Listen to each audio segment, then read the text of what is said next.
Hello friends, welcome to the class. നമ്മൾ നോക്കാൻ പോകുന്നത് ക്ലാസ് 8 സോഷ്യൽ സയൻസ് ആണ്. ആദ്യത്തെ യൂണിറ്റായ ഏർലി ഹ്യൂമൻ ലൈഫ്, മനുഷ്യരുടെ ആദ്യകാല ജീവിതത്തെ പറ്റിയാണ് ഈ ഒരു യൂണിറ്റ് പറയുന്നത്. ഓക്കെ, ഗുഹകളിലാണ് ആദ്യകാല മനുഷ്യർ ജീവിച്ചിരുന്നത്. അപ്പോൾ അവർ വരച്ചിരിക്കുന്ന ഈ പെയിൻറ്റിങ്സ് ഒക്കെയാണ് ഈ ഒരു പിക്ചർ കാണിക്കുക. ഓക്കെ, അപ്പോൾ ലെസൺ തുടങ്ങുന്നതിന് മുമ്പ് ലെസണിന് ബ്രീഫായിട്ട് എന്താണെന്ന് പറഞ്ഞുതരാം. ഈ ലെസണിൽ പറയുന്നത് സ്റ്റോൺ ഏജ്, ശിലായുഗത്തിനെ പറ്റിയാണ്. 4ആയിട്ട് ഡിവൈഡ് ചെയ്യുന്നുണ്ട്: paleolithic age, mesolithic age, neolithic age, chalcolithic age.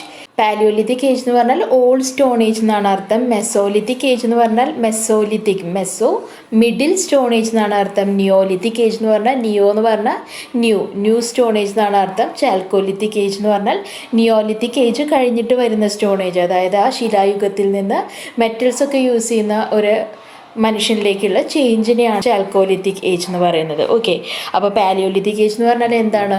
Old stone age, പ്രാചീന ശിലായുഗമാണ്. പാലിയോലിത്തിക് ഏജിൽ എന്താ യൂസ് ചെയ്തിരുന്നത്? ക്രൂഡ് സ്റ്റോൺ ടൂൾസ് ആണ് യൂസ് ചെയ്തിരുന്നത്.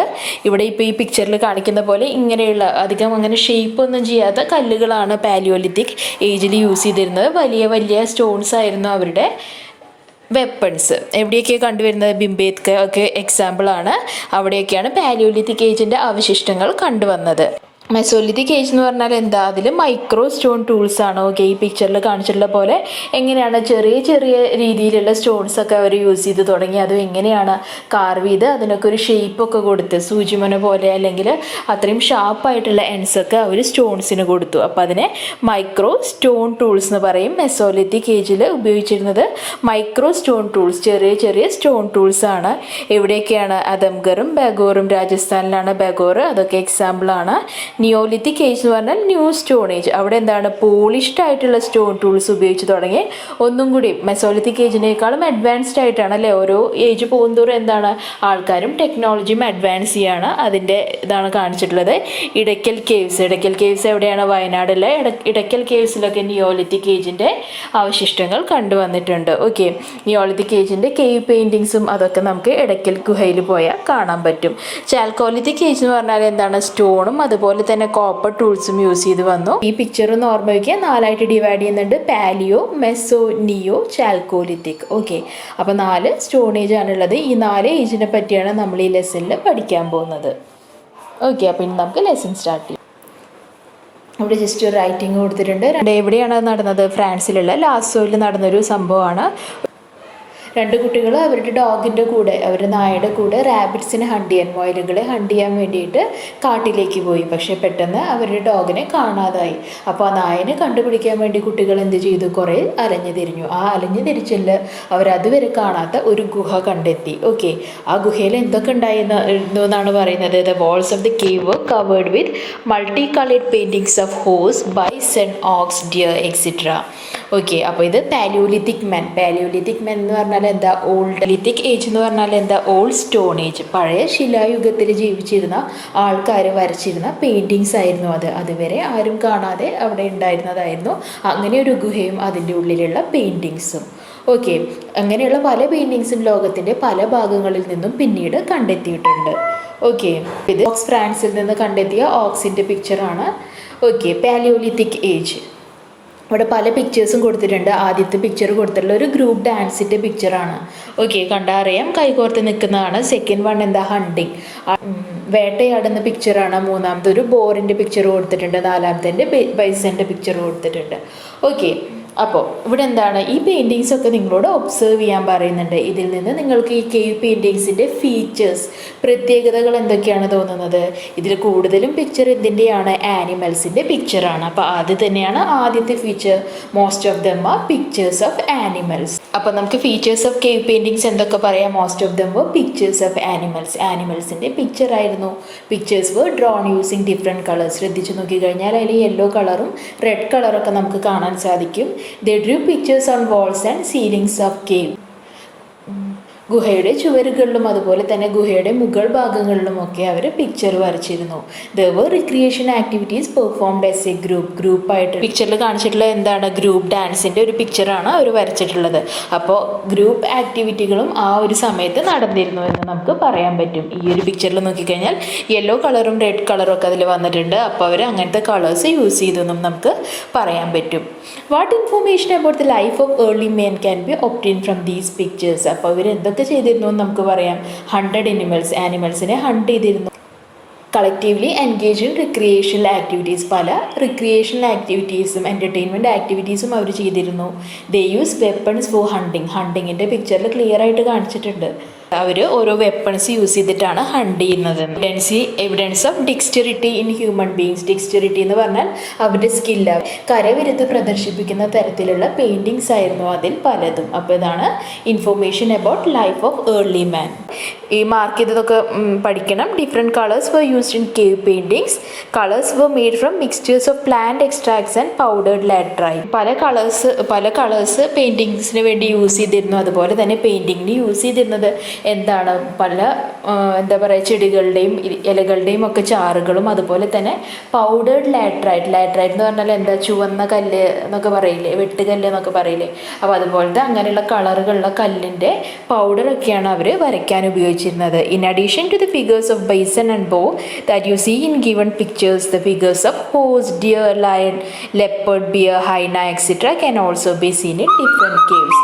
നമ്മൾ ആ പിക്ചറിൽ കാണിച്ചതുപോലെ അല്ലാണ്ട് വേറെ പല ആനിമൽസിൻ്റെ പിക്ചറും ആ കേവ്സിൽ വരച്ചിട്ടുണ്ട് എന്നാണ് പറയുന്നത്. ആ സമയത്ത് യൂസ് ചെയ്തിരുന്ന ഫ്യൂവലിനെ പറ്റി പറഞ്ഞിട്ടുണ്ട്. എന്താണ് ഉപയോഗിച്ചിരുന്നത്, ആനിമൽ ഫാറ്റ്. തീ കത്തിക്കാൻ വേണ്ടിയൊക്കെ അവർ ഉപയോഗിച്ചിരുന്നത് എന്താ, ആനിമൽ ഫാറ്റാണ്. മൃഗങ്ങളുടെ കൊഴുപ്പ്, നെയ്യ് എന്നൊക്കെ പറയില്ലേ, അത് ഉപയോഗിച്ചിട്ടാണ് അവർ തീയൊക്കെ കത്തിച്ചിരുന്നത്. Sunlight was insufficient. ഓക്കെ, സൂര്യപ്രകാശം കടന്നു ചെല്ലാത്ത കേവ്സിലൊക്കെ, ഗുഹയുടെ ഉള്ളിലൊക്കെ ലൈറ്റ് കിട്ടാൻ അവർ ഇങ്ങനെയുള്ള മൃഗങ്ങളുടെ കൊഴുപ്പ് ഉപയോഗിച്ചിട്ടാണ് തീ കത്തിച്ചിരുന്നത്. Pictures of hunting are the evidence for the planning of hunting ground and the prey. ഈ പിക്ചേഴ്സ് കാണിക്കുന്നുണ്ടല്ലോ, ഈ പിക്ചറിൽ എന്താ കാണിച്ചിട്ടുള്ളത്, എങ്ങനെയാണ് ആ ഒരു ആനിമലിനെ അവർ ഹണ്ട് ചെയ്യുന്നതെന്ന് കാണിച്ചിട്ടുണ്ട്. അപ്പോൾ ഒരു ഹണ്ടിങ്ങിന് പോകുന്നതിന് മുമ്പ് അവർ ചെയ്യുന്ന പ്ലാനിങ്ങിൻ്റെയൊക്കെ ഒരു തെളിവാണ് ഇങ്ങനെയുള്ള pictures. Okay, pictures were drawn on the ceilings of the caves as well. ചുവരുകളിൽ മാത്രമല്ല, കേവ്സിൻ്റെ സീലിങ്ങിലും ഇങ്ങനെയുള്ള പിക്ചേഴ്സ് വരച്ചിട്ടുണ്ട്. The stands in the evidence for the dexterity of early human beings. അതെന്താണ്, അത് ആ ഏർലി ഹ്യൂമൻ ബീങ്സിൻ്റെ കരവിരുത് കാണിക്കുന്നതാണ് ഇങ്ങനെയുള്ള പിക്ചേഴ്സൊക്കെ. ഓക്കെ, അപ്പോൾ പിക്ചേഴ്സ് എന്തുകൊണ്ടാണ് വരച്ചിരുന്നത്, പിക്ചേഴ്സ് ഗുഹയുടെ വാൾസിൻ്റെ മുകളിലും വരച്ചിരുന്നു. പ്ലാന്റിൻ്റെ എക്സ്ട്രാക്ട്സും അതുപോലെ തന്നെ ലാറ്ററൈറ്റ് പൗഡറും അവർ യൂസ് ചെയ്തിരുന്നു. തീ കത്തിക്കാനായി ആനിമൽ ഫാറ്റാണ് അവർ യൂസ് ചെയ്തിരുന്നത്. ഹണ്ടിങ്ങിന് മുമ്പ് അവർ പ്ലാൻ ചെയ്തിട്ടാണ് ഹണ്ട് ചെയ്തിരുന്നത്. ഓക്കെ, അപ്പോൾ ഇതൊക്കെ അവരുടെ കരവിരുതുകളാണ് കാണിക്കുന്നത്. ആൺപെണ്ണെന്ന ഭേദമില്ലാതെ എല്ലാവരും വേട്ടയാടാൻ പോയിരുന്നു. അവർ കഴിച്ചിരുന്നത് എന്താണ്, they ate flesh of 100 animals and carcasses. അവർ വേട്ടയാടി കൊന്ന മൃഗങ്ങളുടെ ഫ്ലെഷും അതിൻ്റെ ഇറച്ചിയും അതുപോലെ തന്നെ കർക്കാസസ് എന്ന് പറഞ്ഞാൽ എന്താ, വലിയ മൃഗങ്ങളൊക്കെ ചത്തിട്ട് അതിൻ്റെ ശവശരീരങ്ങൾ കിടക്കുന്നുണ്ടാവില്ലേ, അങ്ങനത്തെ വലിയ ജന്തുക്കളുടെ ജീർണിച്ച അവശിഷ്ടങ്ങളൊക്കെ അവർ ഭക്ഷിച്ചിരുന്നു. For hunting they mainly use weapons made of stones. Weapons എങ്ങനെയായിരുന്നു, കല്ലുകൊണ്ടാണ് കൂടുതലും ഉപയോഗിച്ചിരുന്നത്. കല്ല് മാത്രമല്ല ഉപയോഗിച്ചിരുന്നത്, എന്തൊക്കെയാണ്, they use bones of animals, ivory, pieces of wood etcetera for weapons.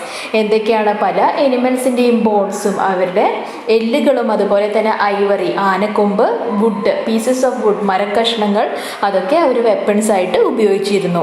Hide and bark were used as clothes. Okay, hide എന്ന് പറഞ്ഞാൽ എന്താ, ഹൈഡ് എന്ന് പറഞ്ഞാൽ മൃഗത്തിൻ്റെ തൊലി എന്നാണ് അർത്ഥം. ബാർക്ക് എന്ന് പറഞ്ഞാൽ മരത്തിൻ്റെ തൊലി. അതൊക്കെയാണ് അവർ ഡ്രസ്സുകളായിട്ട് ഉപയോഗിച്ചിരുന്നത്. The bones of animals were used as needles for sewing. അവർ തുന്നാൻ ഉപയോഗിച്ചിരുന്നത് എന്താണ്, പല ആനിമൽസിൻ്റെയും എല്ലുകളുണ്ടല്ലോ, അതിലാണ് സൂചി കോർത്ത് അവർ തുന്നിയിരുന്നത്. ഓക്കെ, വേണ്ട വ്യത്യാസങ്ങൾ വരുത്തിയിട്ട്. What information about the palaeolithic human life is obtain from the caves. Conduct ചെയ്ത് ഡിസ്കഷൻ കൊടുത്തിട്ടുണ്ട്. ഈ പറഞ്ഞത് വെച്ച് നിങ്ങളോട് ക്ലാസ്സിൽ ഡിസ്കഷൻ നടത്താനാണ് പറയുന്നത്. Can the palaeolithic age be termed as the age of hunters? അങ്ങനെ പറയാൻ പറ്റുമോ? Yes, it can be termed as age of hunters because they mainly depended upon animal flesh for their food and hunting was their main occupation. Okay, ഇനി there are several pieces of evidence for the technological advancement of early human beings. The making of tools and their improvement help them to attain such progress. A few of them are given below. എന്താണ് മനുഷ്യൻ ഘട്ടം ഘട്ടമായിട്ട് ഇങ്ങനെ technologically progress ചെയ്ത് വന്നതാണ് അല്ലേ. ആദ്യം കല്ല് ഉപയോഗിച്ചിട്ടാണ് ഹണ്ടിങ് ചെയ്തിരുന്നത്, വേട്ടയാടിയിരുന്നത്. പിന്നെ അതെന്തായി, ആനിമൽസിൻ്റെ ബോൺസ് ഒക്കെ ഉപയോഗിച്ചു, മരക്കഷ്ണങ്ങൾ ഉപയോഗിച്ചു. ബോൺസിൽ നിന്ന് അവർ നീഡിൽ സൂചി ഉണ്ടാക്കി എന്നൊക്കെ പറയുന്നുണ്ട്. അപ്പോൾ ഓരോ ഘട്ടം ഘട്ടമായിട്ട് അവർ ഉയർന്നു വന്നു. അതിൻ്റെ തെളിവുകളാണ് താഴെ കൊടുത്തിട്ടുള്ളത്.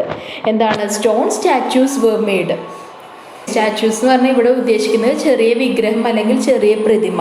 Human figures were molded from clay. മനുഷ്യനെ പോലെ എന്താണ് കളിമണ്ണിൽ നിന്നൊക്കെ അങ്ങനെ രൂപങ്ങൾ വാർത്തെടുത്തു.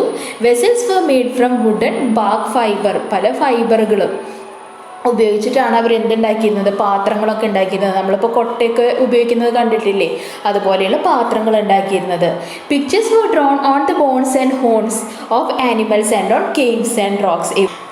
അപ്പോൾ ഈ അവർ വേട്ടയാടിക്കൊന്ന ആനിമൽസിൻ്റെ ബോൺസിൻ്റെ മുകളിൽ, അതിൻ്റെ എല്ലുകളുടെ മുകളിൽ അവർ പിക്ചർ വരച്ചിരുന്നു. അതിൻ്റെ ഹോൺസ്, അതിൻ്റെ കൊമ്പുകൾ ഉണ്ടാവുമല്ലോ, അപ്പോൾ ആ കൊമ്പിൻ്റെ മുകളിൽ അവർ പിക്ചേഴ്സ് വരച്ചിരുന്നു. അതുപോലെ തന്നെ ഗുഹയുടെ ഉൾഭാഗങ്ങളിലും പലതരത്തിലുള്ള റോക്സിൻ്റെ മുകളിലുമൊക്കെ അവർ പിക്ചേഴ്സ് വരച്ചിരുന്നു. Ornaments of ivory, bones, stones and shells were made. എന്തൊക്കെ ആഭരണങ്ങൾ ഉപയോഗിച്ചിരുന്നു? ഐവറി, ആനക്കൊമ്പ് കൊണ്ടുള്ള ആഭരണങ്ങൾ, ബോൺസ് കൊണ്ട്, എല്ലുകൾ കൊണ്ടുള്ള ആഭരണങ്ങൾ, കല്ലുകൊണ്ടുള്ള ആഭരണം, അതുപോലെ തന്നെ സീയിൽ നിന്ന് കിട്ടുന്ന ഷെൽസ് കൊണ്ടുള്ള ആഭരണങ്ങളും അവർ ഉണ്ടാക്കിയിരുന്നു. Flute like wind instruments were made of bones. എന്താണത് അവിടെ കാണിച്ചിട്ടുണ്ട് പിക്ചറിൽ. ഇതുപോലെയുള്ള ഇൻസ്ട്രുമെൻസും അവർ ഉണ്ടാക്കിയിരുന്നു. ഫ്ലൂട്ട് അല്ലേ, നമ്മുടെ ഓടക്കുഴൽ പോലെ, അതുപോലെ തോന്നുന്ന പല ഇൻസ്ട്രുമെൻസും അവർ ഉണ്ടാക്കിയിരുന്നു. Okay, the fields in which Paleolithic man attained progress are listed below.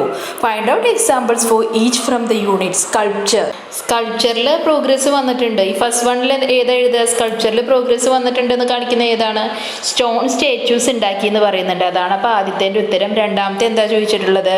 രണ്ടാമത്തെ ചോദിച്ചിട്ടുള്ളത് പെയിൻറ്റിങ്ങും മൂന്നാമത്തെ ഹാൻഡിക്രാഫ്റ്റും ആണ്.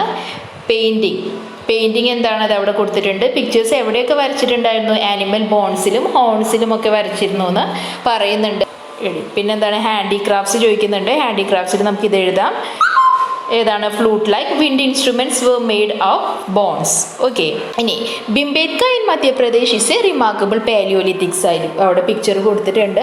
ബിംബേത്കയുടെ rock shelter was a salient feature of this site. Besides Bhimbetka there are several such sites in India. Mark ചെയ്ത് വെക്കുക. ബിംബേത്ക എവിടെയാണ്? മധ്യപ്രദേശിലാണ്. അവിടുത്തെ സാലിയൻ ഫീച്ചർ എന്താണ്? റോക്ക് ഷെൽട്ടർ ആണ്. കണ്ടോ, ഇങ്ങനെയുള്ള ഇത് നോക്കിക്കഴിഞ്ഞാൽ അറിയാം, ഈ കല്ലുകളാണ് ബിംബേത്കയുടെ മെയിൻ അട്രാക്ഷൻ.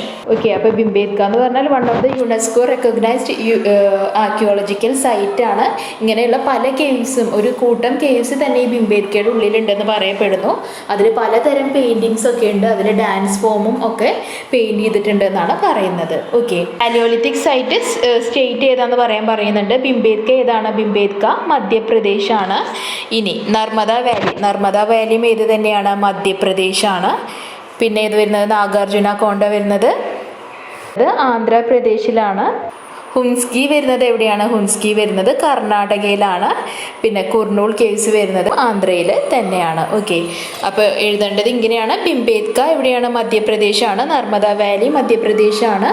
നാഗാർജുന കോണ്ട ആന്ധ്രാപ്രദേശാണ്. ഹുൻസ്കി കർണാടക. കുർണൂൾ കേവ്സ് ആന്ധ്രാപ്രദേശ്. പാലിയോലിത്തിക് ഏജിൻ്റെ ഫീച്ചേഴ്സ് ചോദിച്ചാൽ നിങ്ങൾക്ക് എന്തൊക്കെ പറയാം? കേവ് പെയിൻറ്റിങ്സ് ഒരു ഫീച്ചറാണ്. ആ പെയിൻറ്റിങ്സ് എങ്ങനെയാണ് ചെയ്തിരുന്നത്? പ്ലാന്റ് എക്സ്ട്രാക്ട്സും പൗഡർഡ് ലാറ്ററൈറ്റ്സും ഉപയോഗിച്ചിട്ടാണ് അവർ പല രീതിയിലുള്ള പെയിൻറ്റിങ്സ് ചെയ്തിരുന്നത്. അതുപോലെ തന്നെ ഫ്യൂവൽ ഫോർ ലൈറ്റിംഗ് എന്തായിരുന്നു? ആനിമൽ ഫാറ്റ് ആയിരുന്നു.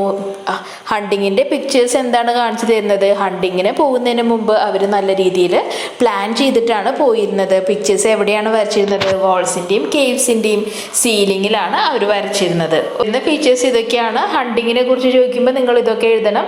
കളക്റ്റീവായിട്ടാണ് ഹണ്ടിങ് നടത്തിയിരുന്നത്. ഏറ്റവും സ്ട്രോങ് ആരാണോ അയാളാണ് ഗ്രൂപ്പിനെ ലെഡ് ചെയ്തിരുന്നത്.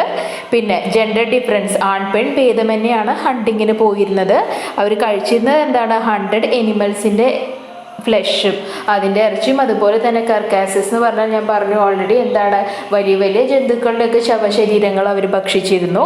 അവർ മെയിൻലി വെപ്പൺസ് എന്തുകൊണ്ടാണ് ഉണ്ടാക്കിയിരുന്നത്? സ്റ്റോൺസ് കൊണ്ടാണ് ഉണ്ടാക്കിയിരുന്നത്. അവർ ബോൺസ്, ഐവറി പീസസ് ഓഫ് വുഡും ഒക്കെ അവർ വെപ്പൺസ് ആയിട്ട് ഉപയോഗിച്ചിരുന്നു. അവർ ക്ലോതിങ് എങ്ങനെയാണ്? ഹൈഡ് എന്ന് പറഞ്ഞാൽ എനിമൽസിൻ്റെ ഒക്കെ തൊലീനെയാണ് ഹൈഡ് എന്ന് പറയുക. ബാർക്ക് എന്ന് പറഞ്ഞാൽ എന്താണ്? മരങ്ങളുടെ തോല്. അതൊക്കെയാണ് അവർ ഡ്രസ്സായിട്ട് ഉപയോഗിച്ചിരുന്നത്. ബോൺസ് ഓഫ് എനിമൽസ് ആണ് സൂചിയായിട്ട് ഉപയോഗിച്ചിരുന്നത്. ഓക്കെ, അപ്പോൾ ഇത്രയാണ് ഇമ്പോർട്ടൻറ്റ് പോയിന്റ്സ് വരുന്നത്. പിന്നെ ഇതും നിങ്ങൾക്ക് ഇമ്പോർട്ടൻറ്റ് പോയിന്റ്സ് ആയിട്ട് എഴുതാം. ഓക്കെ, നെക്സ്റ്റ് വരുന്നത് എന്താ? നെക്സ്റ്റ് വരുന്നത് മെസോലിത്തിക് ഏജ് എന്നാണ്. എം കണ്ടോ? മെസോലിത്തിക് ഏജ് എന്ന് പറഞ്ഞാൽ എന്താ? മിഡിൽ സ്റ്റോൺ ഏജ് ആണ്, മധ്യകാലഘട്ടമാണ് പറയുന്നത്. ഓക്കെ, അവിടെ എന്താ വ്യത്യാസങ്ങൾ ഉണ്ടായത്? ഈ പിക്ചേഴ്സ് നോക്കിക്കഴിഞ്ഞാൽ അറിയാം. ഇതിൻ്റെ അറ്റങ്ങളൊക്കെ കണ്ടോ? കുറച്ചും കൂടിയും കൂർത്തതായി അല്ലേ? അപ്പോൾ അവർ ആ സ്റ്റോണിൽ കൊണ്ട് അവരുണ്ടാക്കിയിരുന്ന പല രീതിയിലുള്ള ടൂൾസും അവർ ഷാർപ്പൺ ചെയ്ത് അതിന് ഷേപ്പ് കൊടുത്തു തുടങ്ങി. ഓക്കെ, അപ്പോൾ there are small stone tools with sharp points. These type of tools were used in the period subsequent to Paleolithic age. This age is known as Mesolithic age. Okay, what could have been the uses of these tools? എന്തിനൊക്കെ ഇവർ ഉപയോഗിച്ചിട്ടുണ്ടാവാം? To hunt animals by fastening to a pole. മൃഗങ്ങളെ hunt ചെയ്യാൻ ഉപയോഗിച്ചിട്ടുണ്ടാവാം. To catch fish അല്ലേ? മീൻ പിടിക്കാൻ വേണ്ടിയിട്ട് അതിന് വേണ്ടിയിട്ട് അവർ ടൂൾസ് ഉണ്ടാക്കിയിട്ടുണ്ടാവും. ടു കട്ട് ട്രീസ്, മരങ്ങൾ മുറിക്കാൻ വേണ്ടി അവർ ടൂൾസ് ഉണ്ടാക്കിയിട്ടുണ്ടാവാം. ടു മേക്ക് ഓർണമെൻറ്റ്സ്, ആഭരണങ്ങൾ ഉണ്ടാക്കാനുള്ള ടൂൾസ് ഉണ്ടാവാം. To protect themselves from wild animals, വന്യമൃഗങ്ങളിൽ നിന്ന് അവർ പ്രൊട്ടക്ട് ചെയ്യാനായിട്ടും അവർ ടൂൾസ് ഉണ്ടാക്കിയിട്ടുണ്ടാവാം. അതിൽ ഏതെങ്കിലും 2 പോയിന്റ് നിങ്ങൾക്ക് എഴുതാം. Hunting became extensive in Mesolithic age. As a result, many animals became extinct. വലിയ രീതിയിൽ തന്നെ മെസോലിത്തിക് ഏജ്, മിഡിൽ സ്റ്റോൺ ഏജിൽ ഹണ്ടിങ് നടന്നിരുന്നു, വേട്ടയാടൽ നടന്നിരുന്നു. അതുകൊണ്ട് തന്നെ അന്ന് കണ്ടിരുന്ന പല ജന്തുക്കളും എക്സ്റ്റിങ്ക്റ്റ് ആയി എന്ന് പറഞ്ഞാൽ എന്താ? അപ്രത്യക്ഷമായി. അതിനൊരു എക്സാമ്പിൾ പറയുന്നത് ഏതാ? മാമോത്താണ്. Mammoth is an example for such a species. ഇവിടെ കൊടുത്തിട്ടുണ്ട്. ഇതിനെയാണ് മാമോത്ത് എന്ന് പറയുന്നത്. Okay, man discovered new sources of food in this period. Okay, പുതിയ സോഴ്സസ് ഓഫ് ഫുഡ് കണ്ടുപിടിച്ചു. എന്താണ്? എഡിബിൾ ഗ്രാസ് കഴിക്കാൻ പറ്റുന്ന പുല്ലുകളും ഇലകളും ഒക്കെ കഴിച്ചു തുടങ്ങി. ഡോഗ്സ് കഴിച്ചു തുടങ്ങി, ഡോൾഫിനെ കഴിച്ചു തുടങ്ങി. ഇതാണ് നീർനായനെയാണ് ഒട്ടർ എന്ന് പറയുന്നത്. ഇനി from the given figure identify the progress of Mesolithic age എന്ന് കൊടുത്തിട്ടുണ്ട്. ഓക്കെ, അപ്പോൾ മെസോലിത്തിക് ഏജിൻ്റെ ഫീച്ചേഴ്സ് നിങ്ങൾക്ക് ചോദിക്കുകയാണെങ്കിൽ എളുപ്പത്തിൽ പഠിക്കാൻ വേണ്ടിയിട്ട് ഈ ഒരു ട്രീ പഠിച്ചു വെച്ചാൽ മതി. എന്തൊക്കെയാണ്? ബിഗാൻ സെറ്റിൽഡ് ലൈഫ്, ശരിയായ രീതിയിൽ സെറ്റിൽഡ് ആയിട്ട് ഒരു സ്ഥലത്ത് ജീവിച്ചു തുടങ്ങി. Was able to hunt animals from far, അകലിൽ നിന്ന് തന്നെ ആനിമൽസിനെ ഹണ്ട് ചെയ്യാനുള്ള ഷാർപ്പ് ആൻഡ് ടൂൾസ് അവർ കണ്ടുപിടിച്ചു. Bow and arrows were used for hunting. അമ്പും വില്ലും ഹണ്ടിങ്ങിന് യൂസ് ചെയ്ത് തുടങ്ങി. ഡൊമസ്റ്റിക്കേറ്റഡ് ഡോഗ്സിനെ അവർ പെറ്റ്സ് ആയിട്ട് വളർത്തി തുടങ്ങി. Began to exchange food, tools, ornaments etcetera. എന്താണ്? ബാർട്ടർ സിസ്റ്റം പോലെ ഫുഡും ടൂൾസും ഓർണമെൻറ്റ്സും ഒക്കെ അങ്ങോട്ടും ഇങ്ങോട്ടും എക്സ്ചേഞ്ച് ചെയ്ത് തുടങ്ങി. Logs were tied together and used for navigation. Last one എന്താണ് പറയുന്നത്? ലോഗ്സ് എന്ന് പറഞ്ഞാൽ എന്താ? മരക്കഷ്ണങ്ങളൊക്കെ ഒരുമിച്ച് കൂട്ടിയിട്ട് അത് കെട്ടിയിട്ട് ഒരു സ്ഥലത്ത് നിന്ന് മറ്റൊരു സ്ഥലത്തേക്ക് റാഫ്റ്റ് ഉണ്ടാക്കി അതിലൂടെ പോകാൻ അവർ ഉപയോഗിച്ചു. ഓക്കെ, അപ്പോൾ പിന്നെ എന്താ പറയുന്നത്? മെസോലിത്തിക് ഏജിൻ്റെ എവിഡൻസ് പല ഭാഗത്തു നിന്നും കണ്ടെത്തിയിട്ടുണ്ട്. യൂറോപ്പിലും വെസ്റ്റ് ഏഷ്യയിലൊക്കെ ഉണ്ട്. ഇന്ത്യയിൽ അത് എവിടെയൊക്കെയാണുള്ളത് മാർക്ക് ചെയ്ത് വെക്കുക. രാജസ്ഥാനിലെ ബഗോർ, അതുപോലെ തന്നെ മധ്യപ്രദേശിലെ ആദംഗഡ്. ഓക്കെ, അപ്പോൾ ഈ ക്ലാസ്സിൽ ഈ വീഡിയോയിൽ ഞാൻ കംപ്ലീറ്റ് ചെയ്തത് 2 ഏജാണ്. ഏതൊക്കെയാണ്? പാലിയോലിത്തിക് ഏജും മെസോലിത്തിക് ഏജും. ഇനി നെക്സ്റ്റ് വീഡിയോയിൽ ഞാൻ നിയോലിത്തിക് ഏജും അതുപോലെ തന്നെ ചാൽക്കോളിത്തിക് ഏജും കംപ്ലീറ്റ് ചെയ്യാം. ഓക്കെ, അപ്പോൾ ഇത്രയാണ് ഇന്നത്തെ ക്ലാസ് വരുന്നത്. ക്ലാസ് മനസ്സിലായെന്ന് വിശ്വസിക്കുന്നു. ഇഷ്ടപ്പെട്ട ലൈക്ക് ചെയ്യൂ, സബ്സ്ക്രൈബ് ചെയ്യൂ. തീർച്ചയായും നിങ്ങളുടെ ഫ്രണ്ട്സിനും കൂടി ഒന്ന് ഷെയർ ചെയ്ത് കൊടുക്കൂ. Thank you.